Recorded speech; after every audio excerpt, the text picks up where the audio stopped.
Hello everyone, this is Prema. In today's video, I am going to read The Fourth Voyage of Sinbad the Sailor. Rich and happy as I was after my third voyage, I could not make up my mind to stay at home altogether. My love of trading and the pleasure I took in anything that was new and strange made me set my affairs in order and begin my journey through some of the Persian provinces, having first sent off stores of goods to avoid my coming in the different places I intended to visit. I took ship at a distant seaport, and for some time all went well.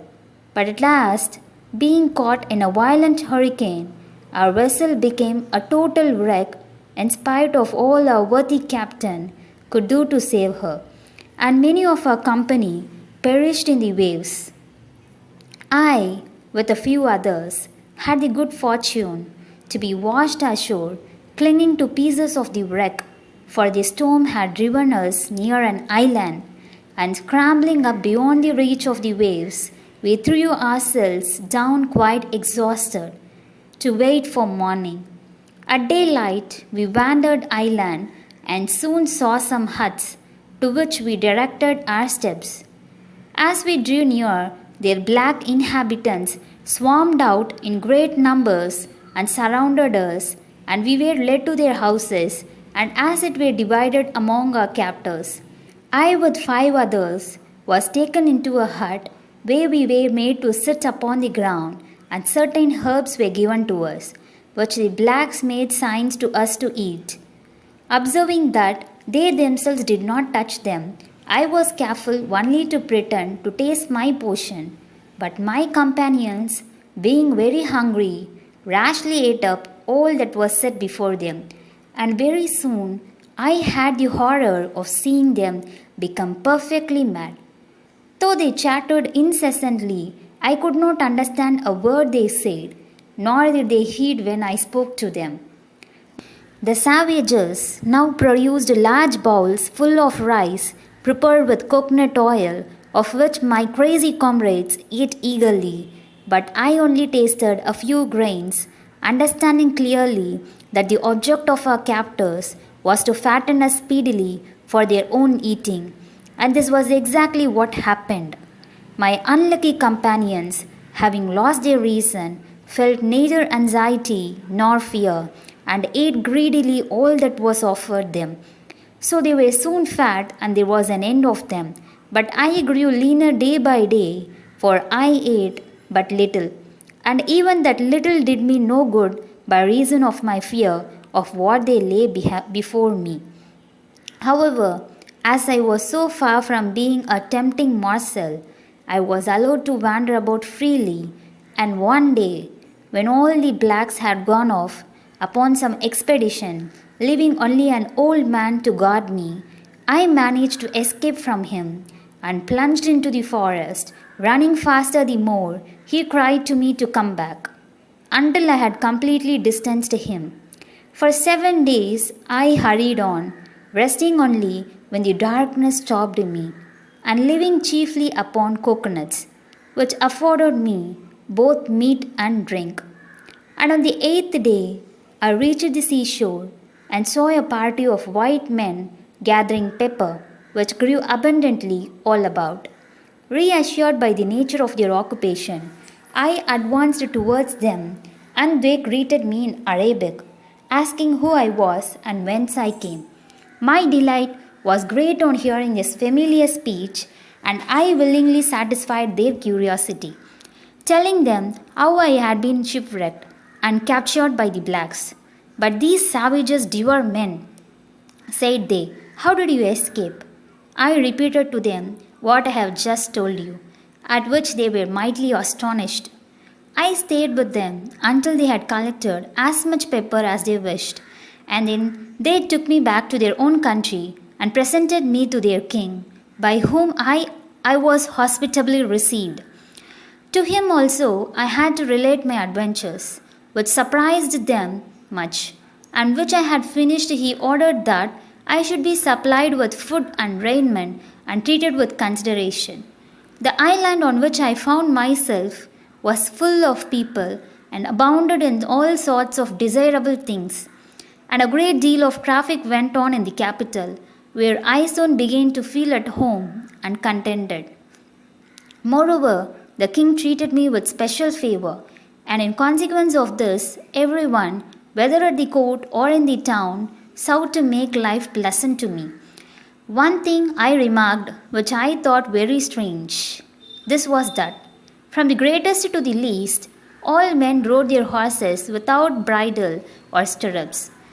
I one day presumed to ask His Majesty why he did not use them, to which he replied, "You speak to me of things of which I have never before heard." This gave me an idea. I found a clever workman and made him cut out under my direction the foundation of a saddle, which I weighed and covered with choice leather, adorning it with rich gold embroidery. I then got a locksmith to make me a bit and a pair of spurs after a pattern that I drew for him.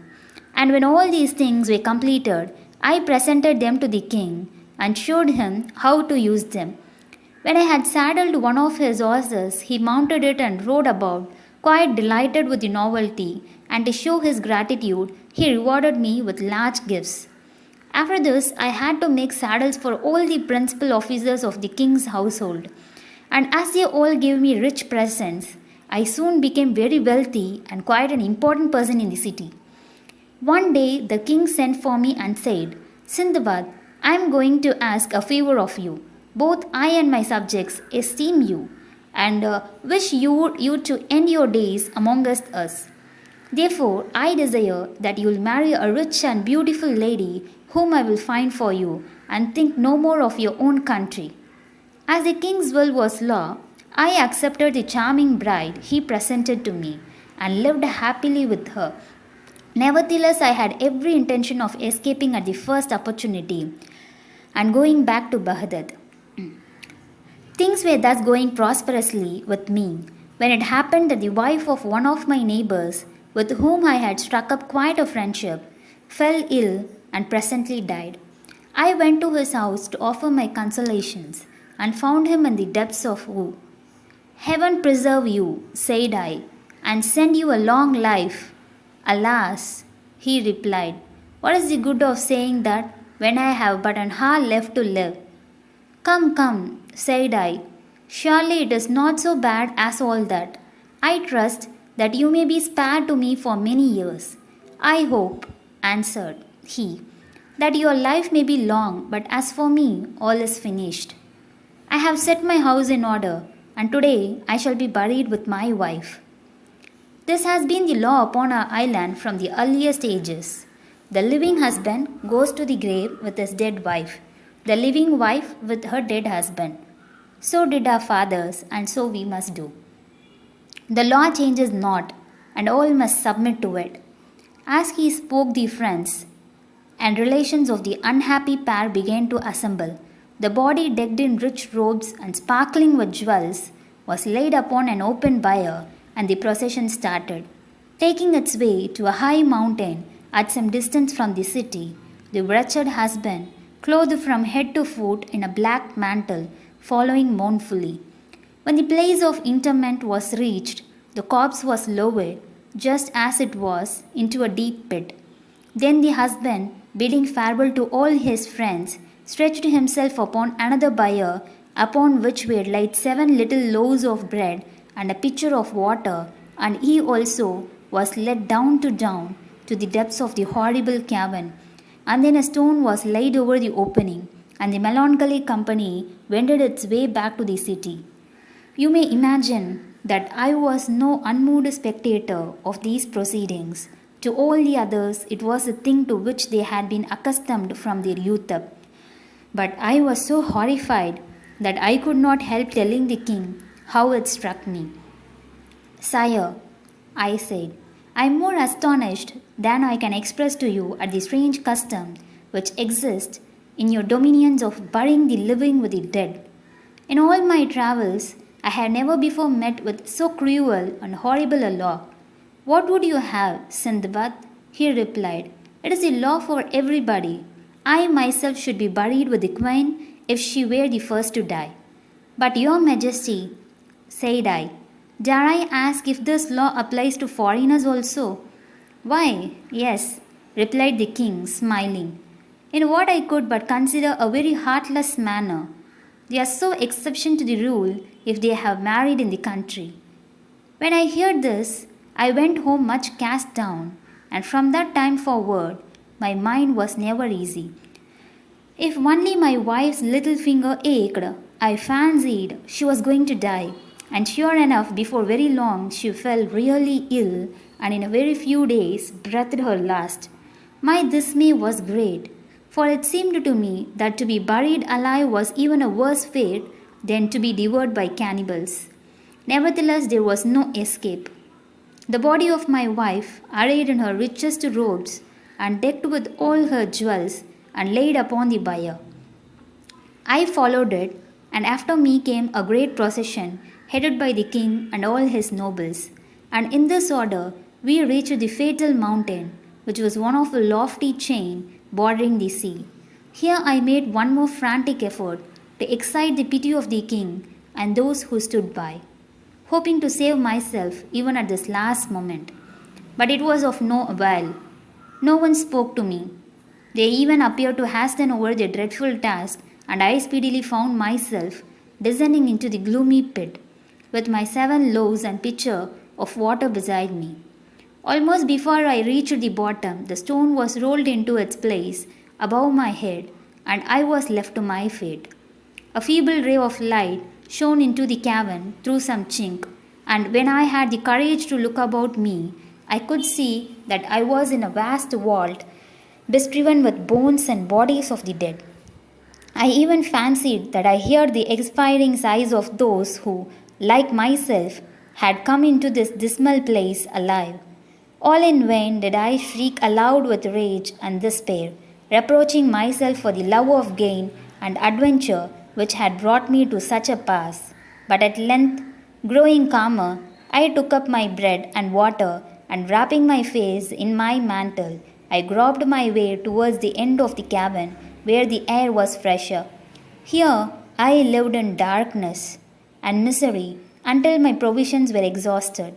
But just as I was nearly dead from starvation, the rock was rolled away overhead, and I saw that the bier was being lowered into the cavern, and that the corpse upon it was a man. In a moment my mind was made up. The woman who followed had nothing to expect but a lingering death. I should be doing her a service if I shortened her misery. Therefore, when she descended, already insensible from terror, I was ready armed with a huge bone, one blow from which left her dead, and I secured the bread and water, which gave me a hope of life.